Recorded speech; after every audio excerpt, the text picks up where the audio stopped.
अपनी खुद की रक्षा कैसे करनी है, सेल्फ डिफेंस कैसे। अगर कोई आपको तंग करता है, परेशान करता है, तो उसको रोका कैसे जाए, आत्मरक्षा। बेटे बेटियां सारे बैठे हैं, सभी को हम ये कहते हैं, जरा ध्यान से सुनिएगा। अगर एक गंदगी का कीड़ा होता है ना,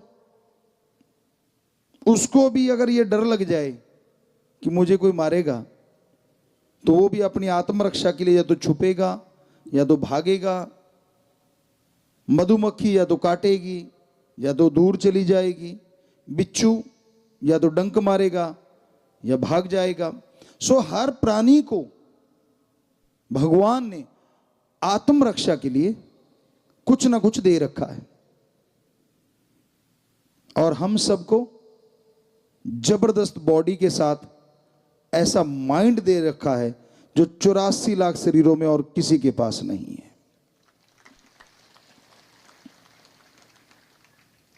इस माइंड में हिंसा नहीं होनी चाहिए, लेकिन कोई आप पे अटैक करता है, खास करके बेटियां, इसका मतलब ये नहीं होना चाहिए कि आप अबला हैं, आप सबला बनना है।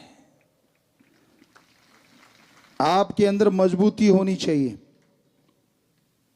तो हमने ये स्कूल इसीलिए गुरुकुल की तरह बनाए थे, और कोशिश करेंगे, अगर बच्चे चाहेंगे, हमारी बेटियां, तो आज अचानक अभी अभी जस्ट ख्याल आया है, जब हम लोग पढ़ा करते थे तो हमारे वहां शुरुआत होती थी स्कूल में, पीटी वगैरह करवाया करते थे, यानी एक एक्सरसाइज ऐसी नहीं जिससे पसीने आ जाएं, ऐसी जिससे हर बच्चा मजबूत हो जाए।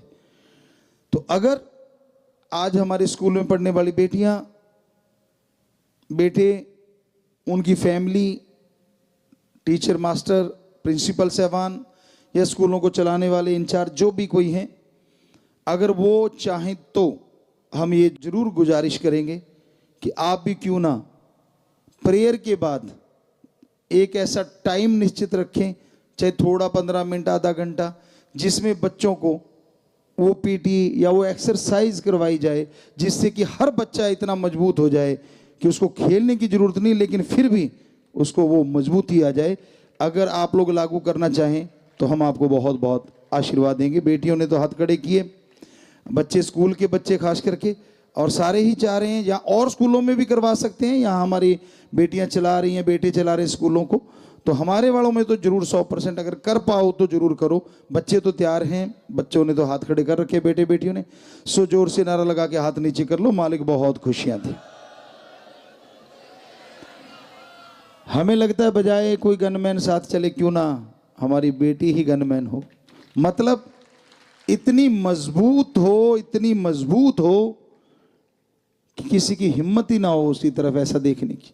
दूसरी बात, बेटियों, आप अपने इरादों में इतनी मजबूत बना करो। पहले भी हम अपने स्कूलों में, कॉलेजों में, या कहीं बाहर भी यूनिवर्सिटियों में सत्संग करते थे तो ये जरूर कहते थे, खास करके इन अपने स्कूलों में जरूर कहा करते थे कि बेटा, जब आप घर से निकलते हो, शीशा देखते हो ना, आपको पता है कि आपकी शक्ल कैसी है। हमारे अकॉर्डिंग जिसकी आत्मा अच्छी है ना, उसकी शक्ल कैसी भी क्यों ना हो, बहुत ज्यादा सुंदर है। जो अच्छे नेक कर्म करते हैं वो अति सुंदर हैं, और जो गुरुमंत्र से जुड़े हैं वो बेइंतहा सुंदर है, चाहे वो बेटा है चाहे बेटी है। सो वहीं पे आते हैं, जैसे ही आप घर से निकलते हैं, शीशा तो हर कोई देखता है, बेटे भी देखते हैं, बेटियां भी। आप तैयार होते हैं, आपको आपकी शक्ल पता है, तो कोई लड़का या कोई ऐसा मिलता है, या कोई आपको कहता है कि आप तो परी लग रही हैं, आप तो फलां लग रही हैं, आप तो वो दिख रही हैं, आप तो फलां दिख रही हैं। बेटा, वो आपको बहलाना चाहता है, वो आपको यूज एंड थ्रो करना चाहता है, और कोई नहीं, आपका वही चेहरा है जो आपने शीशे में देखा था, उसमें कोई परिवर्तन नहीं आया। ये एक आदिकाल से चला हुआ तरीका है, खास करके मर्द लोग ऐसा बोलते हैं ताकि औरत को फिसलाया जाए, बहकाया जाए। तो बिटिया, आप हमारी बेटियां हैं, ये आपसे जरूर चाहते हैं कि किसी की बातों में, किसी के बहकावों में मत आया करो। जब बेटी आगे से स्ट्रांग होगी ना, उसका रिएक्शन होना चाहिए कि भैया आप भी बड़े अच्छे लग रहे हो, दैट्स ऑल। पर साथ में भैया पे जरूर जोर देना, भैया। यकीन मानो लड़के की हिम्मत नहीं कि आपकी तरफ देख भी जाए कभी, और फिर भी देखता है तो स्ट्रांगली, आप मोम की गुड़िया नहीं बनना, बेटियां हो हमारी, अंदर से स्ट्रांग बनना है। यस। तो जब आप स्ट्रांग होंगे ना, किसी की हिम्मत नहीं कि आपकी तरफ कदम भी बढ़ा दे। लेकिन जब आप डगमगा जाती, वहां गड़बड़ होती है। ये 6 करोड़ 6.5 करोड़ बच्चे हो गए हैं, तो हमने अपने बच्चों में ये चीज देखी है, बहुत ही स्ट्रांग, गजब। तो ऐसे बनो आप। इसका मतलब ये नहीं है कि किसी को डराते फिरना है या किसी को हमने मारना है। हम अपनी बात सुनाते हैं, बच्चे बात कई बार पूछते होते हैं, पिताजी आप स्कूल में कैसे कैसे। उन टाइमों में हमें नहीं पता कैसा सिस्टम था, आजकल तो स्कूलों में दिखता ही नहीं। स्पेशली मार्शल आर्ट सिखाने आते थे, हाथों को मजबूत करने के लिए स्पेशली क्लासें लगती थी मार्शल आर्ट की। वो आया करते थे महीने में या 6 महीने में 2 बार 3 बार। तो वो आके सिखा के जाते थे लड़कों को, लड़कियों को कागज के फूल कैसे बनाने हैं, आर्ट एंड क्राफ्ट कह लो आज के अकॉर्डिंग। तो वो सिखाने आया करते थे। सो मतलब ऐसी चीजें बड़ी चला करती थी, कैसे हाथ को मजबूत करना है। और राम जी की कृपा से हमें जुनून हो जाता था, आज भी है। हमने जन्म के बाद कभी भी कोई बुरा कर्म ना सोचा ना करा, और ना ही बुराई सीखने की कोशिश करी। लेकिन अच्छा काम, चाहे वो दुनियावी रूहानी, तो परमपिता जी ने परफेक्ट कर ही दिया, उनकी बॉडी है। पर आज भी दुनियावी अच्छा काम, चाहे वो बेटी को आता हो, चाहे वो बेटे को आता हो, आज भी हम स्टूडेंट हैं। अगर कोई करता दिख गया ना और हमें ना आता हुआ, तो हमें होता है कि अच्छा इसको देख लिया करते, वो काम हम ज्यों का त्यों लगभग 99.9% कर सकते हैं, क्योंकि आज भी हम स्टूडेंट हैं। तो ऐसे हर किसी को स्टूडेंट रहना चाहिए। तो हमने वो जैसे मार्शल आर्ट वाले आए और उन्होंने बताया, तो हमने तो वो शुरू कर दिया काम। वो कहने लगे जी ऐसे आप प्लेट तोड़ सकते हो पत्थर की। वो तो आपने शायद वीडियो भी देखा होगा एक, जिसमें हमने कई प्लेटें तोड़ते हैं हाथ से, आश्रम में आके भी तोड़ी थी। लेकिन हमने तो यहाँ तक राम जी की कृपा हो गई थी, उस परमपिता परमात्मा की, कि इस हाथ से पक्की ईंट तोड़ देते थे। एक छोटी सी बात आपको सुनाते हैं, अपनी बड़ाई नहीं, हम तो खाकसार हैं, चौकीदार हैं। ये पहले कह दें, कोई सोचे अपनी बड़ाई कर रहे हैं। साईं शाह सतनाम शाह मस्तान, दाता का रहमो करम, उन्होंने बनाया ये जिस्म, उनके वचनों से बना ये शरीर। तो हाथ इतना ज्यादा, ये राइट हैंड मजबूत हो गया था कि एक बार एक हमारे टेलर रहा करते थे, बहुत पहले, 2 रहे हैं, एक पहले रहता था, उनकी बात करते हैं, पंजाब साइड से थे। तो हमने ईंट तोड़ी, उनको पता चला था कि हाँ ऐसा है। तो एक मशीन थी, उसका कंपनी का नाम भी हमारे ख्याल में, लेकिन नहीं बोलते, कल को कोई ऐसे कहेगा ये तो उसकी मशहूरी कर रहे हैं गुरुजी। तो कपड़े सिलने वाली मशीन, पुराने टाइम की, देगी टाइप होती थी, बड़ी मोटी सी होती थी। तो हम वैसे बातें कर रहे थे हंसते हंसते, हमें क्या लगा, यार तू ईंट तो तोड़ देता है, क्या तू मेरी मशीन तोड़ देगा? हमने कहा यार 3 मौके चाहिए, क्योंकि देगी और मोटी है, दिखने में दिख रहा था कि हाँ काफी। हमने कहा 3 मौके चाहिए। कहता पक्का। हमने कहा चीखना मत, कहता नहीं चीखता। तो यंग एज थी, और हमने को यहाँ पे ऊपर उसके ना एक ऐसे तार सी लगी, मान लो कील लगा होता था जिसके ऊपर वो रील चढ़ती थी धागे वाली, तो हमने कहा इसको खोल दे, इस पे थोड़ी ना मारेंगे हम हाथ। उसको वो खुल जाती थी कई मशीनों की, तो वो खुल गई, साइड में रख दी। तो हमने मतलब ये नहीं कि परमपिता याद किया, वो तो उनके शरीर है, उससे तो फिर हवा से भी कर सकते हैं, लेकिन नहीं, एज ए ह्यूमन बीइंग। तो हमने हाथ को पहले गर्म किया ऐसे, और गर्म करके पहला मारा तो हल्का सा कुछ रंग में लगा परिवर्तन, और जब ये लगा जोर से और दूसरा मारा तो जैसे किसान बैठे होंगे यहाँ, खेत में खरबूजा खखड़ी होती है, फूट खकड़ी भी कहते हैं उसे, तो वो जैसे फट जाती है ना, तो ऐसे तरेने छोड़ गई मशीन ऊपर से जब दूसरा मारा। और जब हमने तीसरा मारना चाहा तो शोर मचा दिया, उसको पता चल गया कि माता जी वहाँ दरवाजे में आ गए थे, तो उसने शोर मचा दिया, चाची चाची मेरी मशीन तोड़ दी। मैं कहा पहले क्यों कहा था, पहले तो कहता मार के दिखाओ, मेरी तोड़ के दिखाओ। तो वो आगे, हाँ कहते क्या है, कहते देखो जी मेरी मशीन तोड़ दी। हमने कहा जी, माता कहते भाई तू पागल हुआ है, कभी हाथों से मशीन टूटती होती है? हमने कहा जी बिल्कुल, देखो कितनी मूर्ख बना रहा है। तो बात उसी पे पड़ गई, आपा निकल लिए। हमने कहा कसले गज, कहता यार मार दिए, मशीन मेरी तो बढ़िया। हमने कहा अभी तो तीसरा रह रहा है, ज्यादा बोलना। तो कहने का मतलब हम ऐसा नहीं चाहते कि आप ऐसा करो, क्योंकि उसके लिए काफ़ी मेहनत करनी पड़ती है, हाथ के लिए बहुत प्रैक्टिस चाहिए, लेकिन हमने किया था ये। तो कम से कम बंदे को रोकने के लिए तो हमारी बेटियां ऐसा बना ही सकती हैं। उसके लिए भी स्पेशली, जिसमें कि कोई फर्क ना पड़े। तो यूडो के प्लेयर हैं, वो चोग लगाया करते हैं, हमें आज भी याद है, शायद बेटियों में भी होंगी यूडो की प्लेयर, पहले तो बहुत हुआ करती थी, आज भी होंगी शायद। तो वो चोग लगाते हैं एक, तो अगर बेटियों को वो ट्रेंड कर दें, चोग लगाते आदमी कुछ सेकंड के लिए बेहोशी की हालत में चला जाता है, कुछ नहीं करना होता, कॉलर से ही चोग लग जाती। तो ऐसी ट्रेनिंग अगर स्कूलों में बेटियों को खास करके स्पेशली दी जाए, तो हमें लगता है छेड़ने वाला एक बार तो छेड़ेगा, फिर तो अब 10-15 और को भी बताएगा।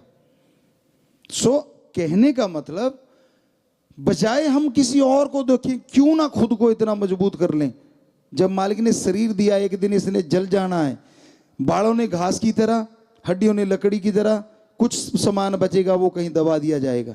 तो क्यों ना जब तक जिंदा इस बॉडी को ऐसा करके रखें टिट फिट। तो ये चाहते हैं हम, बेटों से भी बेटियों से भी। तो इसलिए ये स्कूलों में कहा है।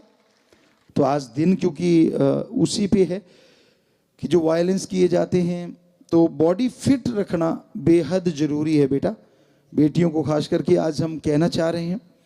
तो आप चाहे हमें मानती हो चाहे नहीं मानती, बेटे भी, कि भाई किसी भी तरह से इसमें कोई बुरी चीज नहीं कही हमने, आपके भले की है। परमपिता ने शेर लिखे थे, तेरे भले की कहूं। सो ये आपके भले की कह रहे हैं, और फॉर एवर लाइफ में काम आने वाली चीज है। तो आप इन चीजों पे अमल करें। दूसरी बात, मेडिटेशन। कई बार होता है कि मन चंचल है, कंट्रोल में नहीं होता, क्योंकि हमने तो कह दिया और आपने सुन लिया और हाथ भी खड़े किए कि हाँ जी ठीक है मानेंगे, ये चीजें करवाएंगे। लेकिन जब आप घर से स्कूल कॉलेज तक जाते हैं, रास्तों में सामना करना पड़ता है, या कहीं भी दुनिया में विचरते हैं, वहाँ नेचुरली है लोगों का, लड़कों को लड़कियां, लड़कियों को लड़कों का सामना तो करना ही पड़ता है। तब अगर आपका मन कच्चा है, आपकी नीयत अगर कंट्रोल नहीं है विचारों पे, तो तब आप फिसल जाते हैं। उसको बेहद जरूरी है कंट्रोल करना, और उसके लिए जरूरी है राम का नाम। यकीन मानो 15 मिनट सुबह शाम, 10 मिनट सुबह शाम भी अगर आप ये कर लेंगे, और जब भी मन बहकने लगे सुमरण शुरू कर देना, यकीन मानो उसी समय 5-4 मिनट में मन 80% कंट्रोल में आ जाएगा।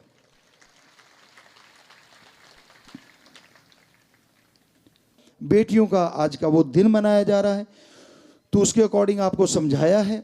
आपने बनना नहीं बनना वो तो आप मर्जी के मालिक हैं, पर अगर आप हमें पापा कहते हैं, as a father, as a mother, as a guru, रूहानी सूफी गुरु, हमारा फर्ज बनता है हम अपनी बेटियों को वो चीज़ बताएं जो पूरी जिंदगी उनके काम आए। तो बाकी मर्जी आपकी, मानो ना मानो, हमारी तरफ से कोई शराफ नहीं, दुआएं हैं कि आप जरूर माने और जिंदगी में सफलता की सीढ़ियां चढ़ते चले जाएं, बेटे भी और बेटियां भी, सबको आशीर्वाद। कि संत पीर फकीर आगे बताते हैं कि तेरा असली मुकाम कहां है, कहां से बिछुड़ के आया है, कहां तूने जाना है, कहां दिल लगाया है और असली ठिकाना कहां है। उस ठिकाने में जाने के लिए जो रास्ता है वो सबके अंदर से होके जाता है। दुनिया में इंसान हमेशा किसी ना किसी गाइड को लेता है, रास्ता जानने वाले को लेता है, जो यह दिखा सके कि रास्ता सही कौन सा है। अब महानगरों में जाओ, विदेशों में जाओ, गाइड की जरूरत पड़ती है। बाहर रास्ते दिखते हैं, बाहर मंजिल नजर आती है, फिर भी उसके लिए गाइड जरूरी है। पर वो रास्ता जिस पे सबको जाना होता है, मौत के बाद का सफर जिस रास्ते पे तय करना होता है, वो तो बाहर दिखता ही नहीं। उस रास्ते पे जाने के लिए क्या गाइड की जरूरत नहीं है? जी हां, बेहद जरूरी है गाइड, और वो गाइड होता है गुरु सतगुरु मुर्शिदे कामिल।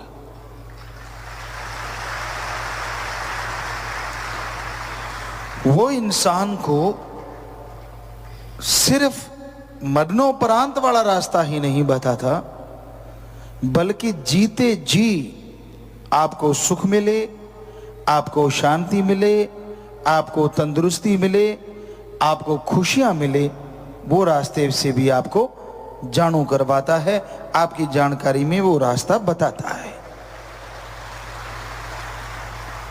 और गाइड भी कमाल का गाइड, जो बदले में कुछ लेता है और बहुत कुछ देता है।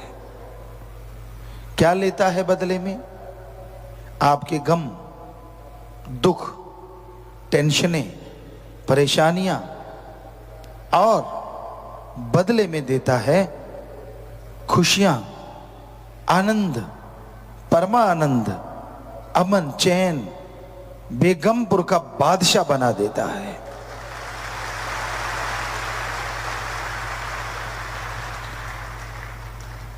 पर यह संभव तभी है जब उस गाइड गुरु पीर फकीर की बात को माना जाए।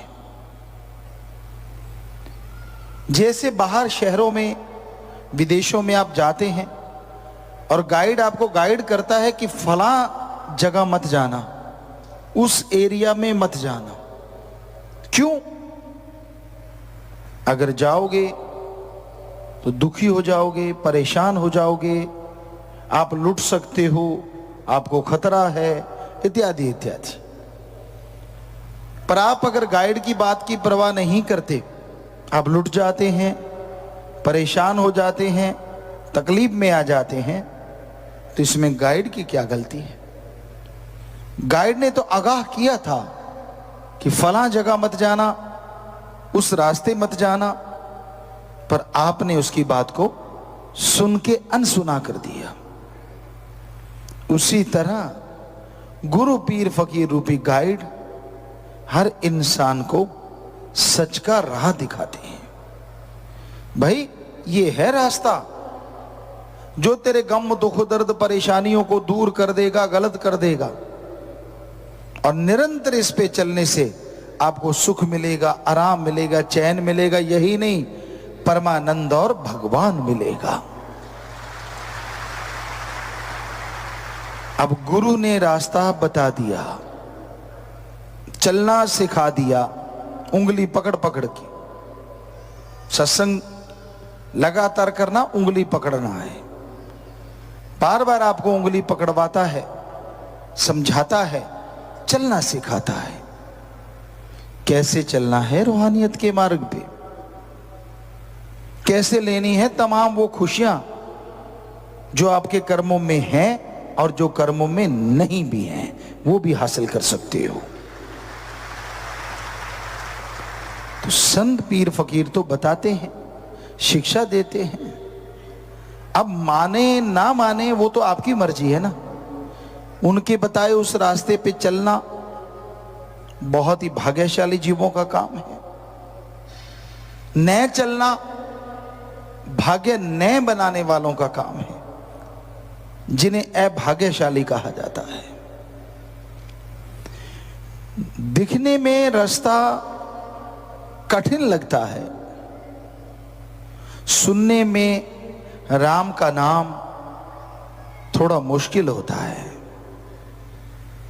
चुगली निंदा चल रही हो, सुनाने वाला भी जोश में और सुनने वाला भी जोश में, दोनों जोश में रहते हैं। आप कभी देखिए, हमेशा सुनाने वाला चटकारे ले लेके चुगली निंदा सुनाएगा, ऐसे हुआ था फिर वैसे हुआ था, और सुनने वाले और उकसाते हैं, अच्छा फिर। लेकिन सत्संग थोड़ा बेस्वादा सा सामान होता है,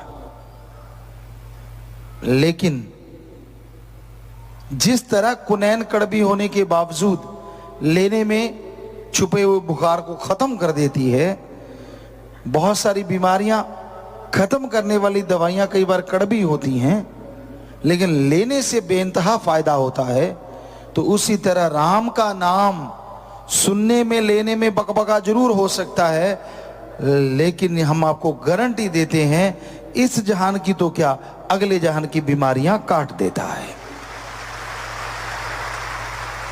शरीर की तो क्या, आत्मा की बीमारी कट जाती है। आवागमन से मोक्ष मुक्ति, गम दुख दर्द चिंताओं से मुक्ति मिलती है, और करना कुछ भी नहीं पड़ता। ना अपने पैसा खर्च करना है, ना चढ़ावा देना है, ना कोई ढोंग पखंड करना है, और ना ही जंगल पहाड़ उजाड़ों में जाना है। बस आप प्रभु के नाम का सुमरन करते रहिए, उसकी याद में समय लगाते रहिए। ज्यों ज्यों समय लगाते आप जाएंगे, त्यों त्यों मालिक की कृपा पात्र बनते जाएंगे, दुख मुसीबतें खत्म करते जाएंगे। तो अपने अंत्यकरण की मैल धोना चाहते हो तो राम का नाम जरूर जपा करो। प्रभु की भक्ति में शक्ति है, जो आपके पाप कर्मों की मैल, आपकी गलत गंदी सोच की मैल, आपकी गलत विचारों की मैल को धो के साफ कर देती है। जिस तरह अच्छा साबुन पाउडर कपड़ों पे लगाया जाए, कपड़े मलमल के उसमें धोए जाएं, यानी कपड़े धोने वाला पाउडर हो, साबुन हो, जितना कोई मल के धोए, जितना कोई पावरफुल वो पाउडर है, उतनी जल्दी ही कपड़ों की मैल उतर जाती है और कपड़े स्वच्छ हो जाते हैं। उसी तरह आत्मा पे जन्मों जन्मों की मैल काल की, मन माया की चढ़ी हुई है। बुरी तरह से आत्मा मैली हो गई है। इससे मैल उतारने के लिए राम नाम की साबुन लगानी पड़ेगी। मल मल के धोना, मन काबू नहीं आता तो बार बार सत्संग में आना, सुनना, और फिर राम नाम में लग जाना, यानी फिर कपड़े को धोना, साबुन लगाना। तो सदियों की मैल राम का नाम कुछ दिनों में, कुछ घंटों में उतार के साफ कर देता है। और हैरानी की बात है, कोई भी कपड़े धोने का पाउडर, कोई भी साबुन बाजार से खरीदोगे, पैसे जरूर लगते हैं, रुपए जरूर लगते हैं, लेकिन ये राम नाम की साबुन बिन दाम के मिलती है। अनमोल नाम बिन दाम मिले संतों के बाजार में। राम का नाम अनमोल होता है, फिर भी बिना दाम के संत पीर फकीर देते हैं। क्यों? क्योंकि भगवान का हुक्म होता है संतों को कि वो राम का नाम दें, और जो भी उससे कपड़ा धोएगा, यानी आत्मा पे लगाएगा, शरीर पे लगाएगा, तो तन मन रूह की मैल उतर जाएगी और मालिक के दर्शनों के लायक वो शरीर बन जाएगा। संत व्यापारी बन के आते हैं राम नाम के। लोगों को राम नाम देना, सच के राह पे चलाना, बिछड़ी हुई जीव आत्माओं को प्रभु से मिलाना, ये संतों का काम होता। तो संतों की बात सुनो। आप इस दुनिया में मेहमान हैं, कोई थोड़े समय का, कोई ज्यादा समय का। पर इसका मतलब यह नहीं है कि रोना धोना शुरू कर लो, नहीं। जिंदगी का हर दिन खुशियों में बिताओ, परहित परमार्थ में बिताओ। अरे अपने लिए जिए तो गंदगी का कीड़ा भी जीता है। जिंदगी का मजा तो है अपने कर्तव्य का निर्वाह भी करो, और जिनको जरूरत है प्रभु की सृष्टि का भला भी करते जाओ। एक असीम आनंद आएगा, एक परमानंद से आप लवरेज हो जाएंगे, माला माल हो जाएंगे। तो संतों का काम होता जीवों को समझाना। वो समझाते हैं, सच का राह दिखाते हैं, हर किसी को सुख देने के लिए प्रभु से दुआएं करते हैं, प्रार्थनाएं करते हैं कि हे प्रभु, सब तेरी प्रजा है, सब तेरी संतान है। इंसान तभी इंसान है कि उससे कोई ना कोई गलती हो सकती है। आप भगवान तभी भगवान है, आप बड़ी से बड़ी गलती को चुटकी में माफ कर सकते हैं। इसलिए हे प्रभु, हे ईश्वर, तेरी इस संतान को अपने से जोड़। संत ये प्रार्थना करते हैं, और संतों की गई प्रार्थना खाली नहीं जाती, क्योंकि उनकी प्रार्थना में सबका भला छुपा होता है। उनकी प्रार्थना में सबकी खुशियां छुपी होती हैं। तो संत सच्चे दिल से प्रार्थना करते रहते हैं, सबका भला मांगते रहते हैं, और बदले में किसी से कोई पैसा नहीं लेते, बल्कि राम का नाम अनमोल बिना दाम के देके जीवों का उद्धार करते हैं। यहां वहां दोनों जहान का सच्चा मोक्ष बख्शते हैं। गम दुख चाओं से मुक्ति और आवागमन से मुक्ति का साधन राम का नाम बता देते हैं। मनुष्य शरीर ईश्वर को पाने के लिए मिला है। उस मालिक की बंदगी इबादत के लिए यह शरीर मिल गया है। इस शरीर से आप अच्छे नेक कर्म करें, भले कर्म करें, तो उसकी दया में रहमत को कण कण में, जर्रे जर्रे में बरसता आप देख सकते हैं। मनुष्य शरीर सर्वोत्तम शरीर, सबसे ऊंचा शरीर है। इसमें वो कुछ हासिल हो सकता है, वो कुछ मिल सकता है जिसकी आपने कभी कल्पना नहीं की होगी। दुनिया में सबसे बड़ी ताकत ओम हरि अल्लाह वाहिगुरु राम है। हमारे धर्मों में यह संदेश है कि वो सबसे बड़ी ताकत, सबसे बड़ी शक्ति है जो कण कण में, जर्रे जर्रे में मौजूद है। उससे संसार की उत्पत्ति हुई है। सबसे पहले वो मालिक खुद पैदा हुए, एक प्रकाश का स्तंभ नूरे जलाल अल्लाह वाहिगुरु राम ने अपने आप को संसार में प्रकट किया। देव महादेव उनसे बनते चले गए और फिर सृष्टि की रचना होनी शुरू हुई।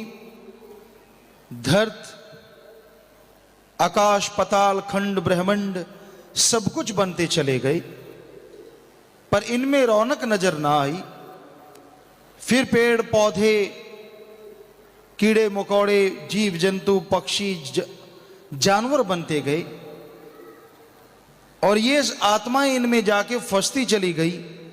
यह देख के मालिक को तरस आया तो मनुष्य शरीर बनाया। धर्मों में लिखा है जब मनुष्य शरीर बनाया गया, 5 तत्व का पुतला, सारे देवता, सारे फरिश्तों को ये मालिक ने हुक्म दिया कि इस शरीर को सजदा नमस्कार करो। जब उन्होंने पूछा कि ऐसा इस शरीर में क्या है जो हम इसे सजदा या नमस्कार करें, तो उस मालिक ने, अल्लाह राम ने सब देवताओं को, फरिश्तों को फरमाया यह शरीर मृत्युलोक में जाएगा, इसमें जो आत्मा जाएगी अगर वो मेरी भक्ति इबादत करना चाहे तो करेगी और इसे मैं मृत्युलोक में जाके दर्श दीदार दूंगा और इस शरीर को आवागमन से मोक्ष मुक्ति का पूर्ण अधिकार होगा। बाकी सारे शरीर गुलाम हैं। जब यह बात देव फरिश्तों ने सुनी तो काल महाकाल को छोड़ के सबने सजदा नमस्कार किया। वाकई ये शरीर अति उत्तम है, सर्वोत्तम है, ऐसा शरीर कोई दूसरा नहीं है। कबीर साहब की वाणी भी यही कहती है, गुर सेवाते भक्त कमाई तब यह मानस देही पाई, इस देही को सिमरै देव सो देही भजहर की सेव, भजो गोविंद भूल मत जाहो मानस जन्म का ये ही लाहो। कि यह शरीर मालिक की भक्ति के लिए मिला है। इस शरीर में मालिक को याद करें, उसकी भक्ति इबादत करें और गुरु संत जो कहें सृष्टि की सेवा करें। इसलिए यह शरीर मिला है। इस शरीर में आप अगर मालिक का नाम जपेंगे, भक्ति इबादत करेंगे, तभी शरीर का पूरा लाभ उठा पाएंगे। वरना जिस तरह से पशु परिंदे आते हैं और चले जाते हैं, उसी तरह आप भी इस संसार में आए और कीमती श्वास बर्बाद करके चले जाओगे, जन्म मरण में उलझे रहोगे। तो संत पीर फकीर यही समझाते हैं और यही सच्चे मुर्शिदे कामिल शास्त्राम जी महाराज फरमा रहे हैं। ईश्वर की बंदगी को, कि मालिक की भक्ति इबादत के लिए, प्रभु की बंदगी को, उस ओम हरि अल्लाह वाहिगुरु की बंदगी इबादत के लिए यह जन्म मिल गया है। आपको मनुष्य जन्म मिल गया, तो इसमें क्या करना है? आप सुमरन करें, भक्ति इबादत करें, जितना का आप कर सकें। चलते, बैठ के, लेट के, काम धंधा करते हुए थोड़ा थोड़ा सुमरन आप करते रहें। की गई भक्ति, की गई इबादत आवागमन से तो आत्मा को आजाद करेगा ही करेगा। इस संसार में जितने भी आपको गम है, दुख है, चिंता है, परेशानियां हैं, तकलीफ है, उसको भी राम का नाम मिटा डालेगा। आप सुख चाहते हैं, आनंद चाहते हैं, जिसके लिए संसार में दौड़े फिरते हैं, और तो कोई मकसद नहीं। शारीरिक सुख हो, पारिवारिक सुख हो, तंदुरुस्ती, ताजगी मिले और सुख आनंद मिले, इसके लिए ही तो दुनिया का हर इंसान दौड़ रहा है। संत ये नहीं कहते कि दौड़ो ना, पर आपका एम, आपका निशाना गलत हो गया है। आप यह सोचते हैं कि ऐसा दौड़ने से, पैसा कमाने से, जमीन जायदाद बनाने से, बाग बगीचे बंगले बनाने से शायद सुख मिलेगा, शांति मिलेगी। ये आपका भ्रम है, सिर्फ ख्याल है, इससे कुछ मिलता नहीं। आप कितना कुछ बनाते हैं, संसार में कितने लोग कितना कुछ बना रहे हैं, पर भटकन नहीं रुकती। भटकाव की स्थिति ज्यों की त्यों बनी रहती है। मृग तृष्णा मिटती नहीं।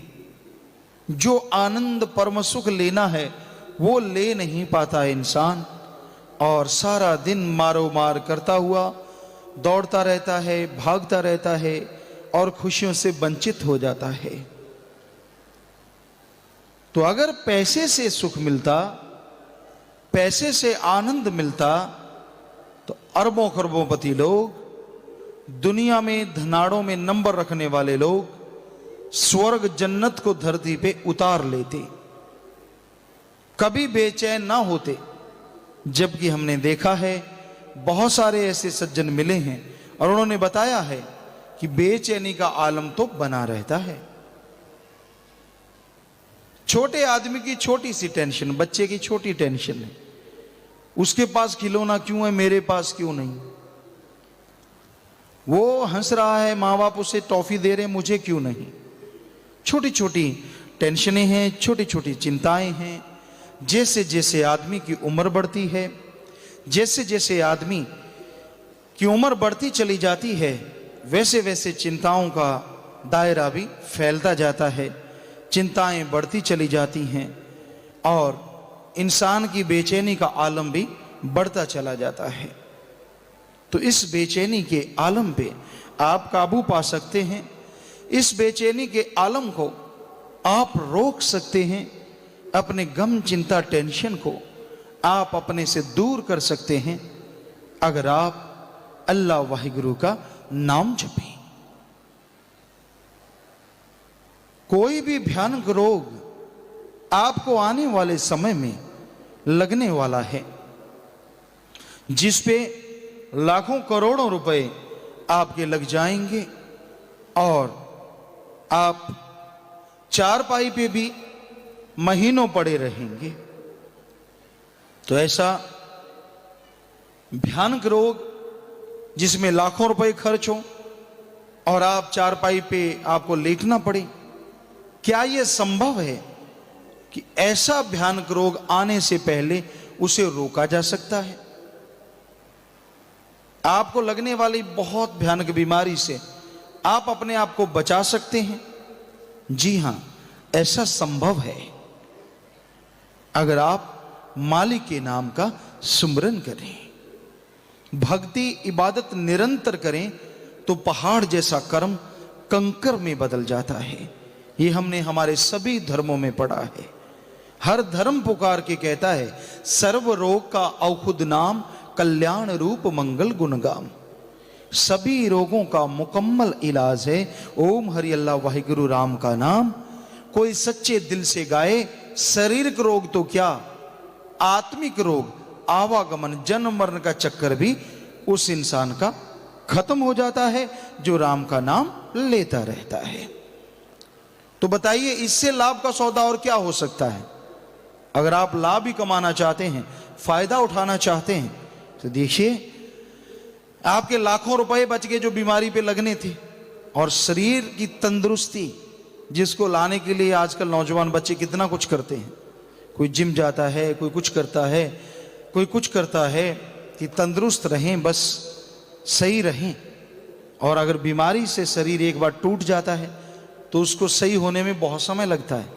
तो राम नाम से ना तो बीमारी आई, शरीर भी टूटा नहीं, शरीर भी तंदुरुस्त रहा, और लाखों रुपए जो खर्चा होना था उससे भी आपका पीछा छूट गया, भक्ति से वो बीमारी ही कट गई। तो हमारे ख्याल से इसका इतना बड़ा लाभ शायद किसी और बिजनेस में हो। कोई भी आप बिजनेस करते हैं, व्यापार करते हैं, उसमें पहले एडवांस आपको लगाना पड़ता है, पैसा लगाते हैं, आप धन दौलत लगाते हैं और फिर सोचते हैं कि ये डबल होगा या ऐसा होगा, सोच के तो यही लगाते हैं। ये बात अलग है, कईयों का डूब जाता है और टेंशन छोड़ जाता है। लेकिन राम नाम में जितने आप श्वास लगाएंगे, हम आपको गारंटी देते हैं 100% लाभ होगा, और बिना किसी कीमत के, without any cost, without any donation. कुछ देना नहीं, कुछ पैसा लगाना नहीं, पहले आपने बस अपने कीमती श्वास लगाने हैं, वो भी थोड़ा सा समय, 24 घंटे में से आधा घंटा सुबह शाम, 15 मिनट सुबह शाम। राम का नाम एक बार लेके तो देखो, 2-3 महीने निरंतर ऐसा करके तो देखो, आपको एहसास होगा, आपको समझ आएगी कि वास्तव में मालिक के नाम में जबरदस्त शक्ति है, जबरदस्त ताकत है। ऐसा बहुत सारे डॉक्टर साहबानों ने आजमाया, बहुत बार ऐसा हुआ। कईयों के ऐसा कैंसर, थायराइड का कैंसर, और डॉक्टरों ने बोला कि इसका इलाज नहीं है, आप ट्रीटमेंट लीजिए, और आपको पता है इसमें लाइफ महीनों में होती है, सालों में नहीं। तो उन्होंने बात की, अपने एक ही बात जो आप कह रहे हैं वही उनसे कही कि राम का नाम जपो और दीन दुखियों की मदद करो। आप डॉक्टर हैं, हो सके तो जो आर्थिक तौर पे कमजोर है उनका इलाज फ्री करो और राम का नाम जपो। तो उन्होंने लगातार यह किया। हालांकि उनके अंदर से जो डॉक्टर पीस ले लेते हैं जिससे पता चलता है वास्तव में कैंसर है, उनको यह साबित कर दिया गया, 4 बार पीस लिए गए और चारों बार पॉजिटिव आया कैंसर। लेकिन जैसे ही राम का नाम जपना शुरू किया, सेवा की दीन दुखियों की, तो जब उन्होंने दोबारा चेक करवाया तो अपने देश के टॉप के डॉक्टर थे वो चेक करने वाले, दंग रह गए, क्योंकि उनके कुलीग थे ऑल इंडिया इंस्टीट्यूट में, वो भी डॉक्टर, वो भी डॉक्टर। वो हैरान रह गए, कहने लगे डॉक्टर मैंने ऑपरेशन नहीं किया, मैंने ऐसी कोई ट्रीटमेंट नहीं दी, फिर तेरा कैंसर गया किधर? कैंसर का नामो निशान मिट गया। तो हमारे पास प्रमाण है, जो वेदों में लिखा है, शास्त्रों में लिखा है कि राम का नाम सभी रोगों की मुकम्मल दवा है। पर वो कहते हैं ना, जब तक तंदुरुस्ती है, आदमी वैद्यों को या डॉक्टरों को लुटेरा बताता है। और पंजाबी में कहावत है, जो संग च बुरकी फंस जावे करवार हवाले कर देवन। बेपरवाह जी ने भजन में लिखा है कि अगर कहीं बीमारी आ जाए तो फिर कहते जितना मर्जी ले ले, मुझे सही कर दे, वही भगवान नजर आता है। तो जब तक तंदुरुस्ती है, राम का नाम भी ऐसा ही लगता है कि फकीर ऐसे ही सुनाते रहते हैं, इसमें क्या है।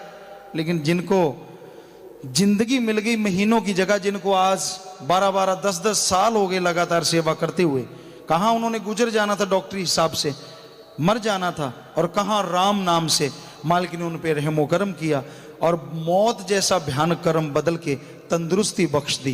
तो वो कैसे भूल सकते हैं, कैसे नहीं मानेंगे कि वेद शास्त्र सच कह रहे हैं। तो ऐसा बहुत लोगों के साथ हो रहा है। ये तो एक उदाहरण है, आप मिल सकते हैं ऐसे लोगों से, उनसे बात कर सकते हैं। आपको कोई शक हो, वो कागजात देख सकते हैं जिनमें कैंसर डिक्लेयर किया गया, और बाद में वो बिल्कुल आपके सामने खड़े नजर आएंगे। तो सब कागजात भी उनके पास हैं, ऐसा वो दिखाते हैं, क्योंकि वो खुद डॉक्टर हैं। बहुत सारे डॉक्टरों के साथ ऐसा हुआ है कि सेवा सुमरन से, राम नाम के जाप से भयानक बीमारियां कट गई। तो भाई, मालिक का नाम लेने से, भक्ति इबादत से फायदा ही फायदा है। हींग लगे ना फिटकरी रंग चोखा आवे, ना धर्म छोड़ना, ना पहनावा बदलना। जो आप कर्म करते ना वो कर्म, बस बुरे कर्म ना करो। और खाना नहीं कोई छोड़ना, पीना नहीं छोड़ना, धर्म जात मजहब नहीं बदलना। बस थोड़ा सा समय, जैसे आप सारा समय, सारा दिन लगा देते हैं पैसा कमाने के लिए, वो तो शरीर के लिए है और ये भी शरीर के लिए। राम का नाम बस थोड़ा सा टाइम दे दीजिए अपने आप के लिए, कि मैं खुद के लिए दे रहा हूं, तो यकीन मानो आप ही नहीं, आपका परिवार भी सुखी हो जाएगा। तो राम का नाम, प्रभु की भक्ति सिर्फ परिवार तक सीमित नहीं रहती। आदमी अगर लगातार ऐसा करता रहे तो समाज भी सुखी हो जाता है। और आज बड़ा ही गर्व है आप लोगों पे, यहाँ जितने सज्जन बैठे हैं, राम नाम के जो पुजारी हैं, बड़ी खुशी होती है जब आके हमें ये सेवादार भाई बताते हैं कि गुरुजी एक दिन भूखे रह के हमने 300 परिवारों को खाना खिला दिया, या एक दिन व्रत रख के दीन दुखियों की हमने मदद की, या अपनी मेहनत की कमाई में से 5-7 हजार रुपया निकाल के बैंक में जमा करवाया और वहां वो 5-5 मिलके ऐसे ऐसे गुर्दे के बीमार, ऐसे ऐसे हार्ट पेशेंट जिन पे 2.5-3 लाख रुपए लगे, उनको नई जिंदगी बख्श दी। बड़ी ही खुशी होती है। ऐसा हो रहा है और वास्तव में हम आपको सिर्फ मक्खन नहीं लगा रहे, 100% सच कह रहे हैं। आप वाकई, आप ही नहीं, आपके माँ बाप भी धन्य करने के काबिल हैं जो ऐसी सेवा में अपनी औलाद को नौशावर करते हैं, या यूं कहिए जिन्होंने आपके अंदर संस्कार भरे हैं कि आप आज मानवता की सेवा में आगे आ रहे हैं। अपने खून देके, आंखें दान करके और वस्त्र देते हैं, भोजन एक दिन भूखे रह के, विधवाओं के मकान बनाना, बेसिकली उनको मजबूत करना, भ्रूण हत्या में जो लड़कियों को मारा जा रहा है उनको आश्रम में लेके आना, परिवारों से वायदा करना कि आप बच्ची को जन्म दे दो। जितने भी सज्जन हैं आप वायदा कर सकते हो, जिनके ज़्यादा लड़कियां हैं, लड़की हो रही हो, वो उसे मारने जाते हैं, अबॉर्शन करने जाते हैं, आप उनसे वायदा कर लीजिए इसको मारो मत, जन्म दे दो और बाद में हम आश्रम में इसको छोड़ देंगे। तो ऐसा हो रहा है। अभी कल परसों की बात है, उसकी एक बच्ची है छोटी, 6-7 साल की है, उसकी माता मर गई। यहाँ तक हमें याद आ रहा है, सज्जनों ने हमें बताया, अर्ज की, उनकी माता गुजर गई और पिता बहुत ज़्यादा शराबी कबाबी है और उस बच्ची का बुरा हाल है, मांग मांग के खाना खा रही है। तो वो सज्जन सेवादार भाई कहने लगे क्या ये संभव है, एक तरह से वो बच्ची अनाथ होगी। तो हमने कहा भाई अगर उसके पिताजी लिख के देते हैं कानूनी तौर पे, अगर ऐसा हो सकता है तो उस बच्ची की संभाल हम पूरी जरूर करेंगे।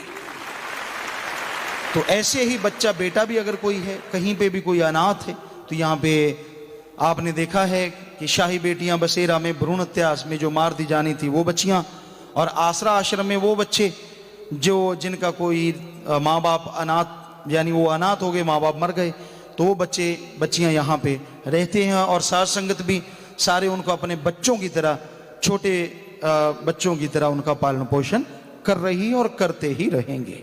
तो बड़ी ही खुशी की बात। तो ये इस कलयुग में ऐसी काम करना कोई छोटी बात नहीं है, चमत्कार से कम नहीं है। आज खुदगर्जी का जमाना है। आज स्वार्थ के लिए आदमी अब भाई भाई को मार देता है और बेटा बाप में तकरार और झगड़े और आखिर में मार दिए जाते हैं कोई ना कोई। ऐसा कुछ हो रहा है।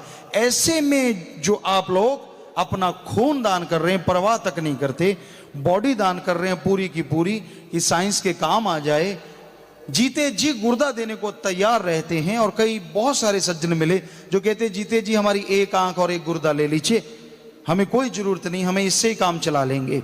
तो ये जज्बा काबिल तारीफ और इस जज्बे को देने वाला सतगुरु मुर्शिद कामिल अल्लाह राम मालिक दाता है। इसलिए ऐसे काम आप करते हैं तो आप अपना ही नहीं अपने माँ बाप का भी नाम अमर कर देते हैं। वो जननी को सलाम होने लगती है, नमस्कार होने लगता है, जिसके बच्चे इस घोर कलयुग में बुराई से टक्कर लेके, मतलब बुराई के साथ ना होके नेकी भलाई करते हैं। आप भलाई ही तो कर रहे हैं। चारों तरफ हाहाकार मचा हुआ है।